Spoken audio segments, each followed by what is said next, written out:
The British Prime Minister is aiming for a new international pace. At the top of the list of challenges is China.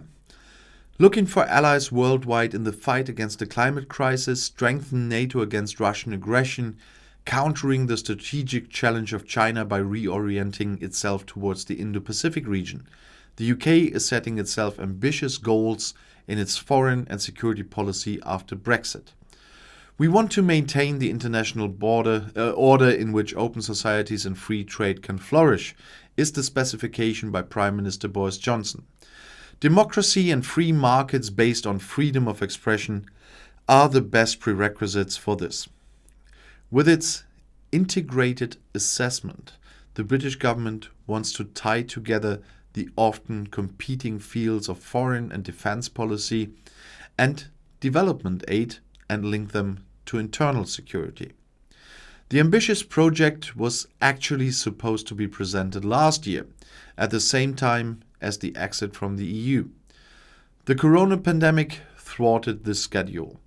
It is now intended to underline the global aspirations of the sixth largest industrial nation in the world, which this year is chairing the G7 round of Western industrial nations and is hosting the UN Climate Conference. The United Kingdom is thus living up to its responsibility as a permanent member of the Security Council, stressed Johnson. The roughly 100-page document that the head of government intends to present to the House of Commons this week puts science and technology at the beginning. Because the military in particular wants to compensate for its decreasing manpower with huge investments in the field of artificial intelligence. The defense of the country needs a digital backbone, says General Patrick Sanders, describing the challenge.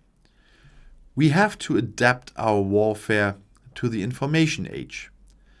The infantry general heads the strategic command, a coordination point for the three armed forces: the Royal Army, Royal Navy, and Royal Air Force, and formulates an ambitious goal. We want to become the world's leading integrated armed force. This also includes cyberspace and space. With a professional army that can be deployed around the world and armed with nuclear weapons, the NATO member is, alongside France, the leading military nation in Europe. The turn to the Indo-Pacific, increasingly the geopolitical center of the world, according to the government document, has been preaching leading Brexiteers for a long time.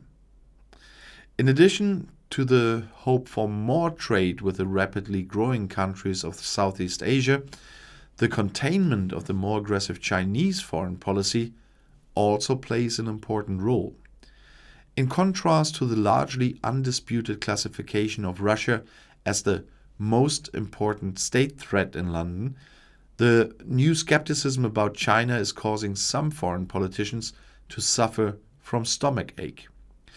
Under the impression of the oppression of the Uyghur minority and the fact that Hong Kong was brought into line, London shows a clear distance from the communist regime.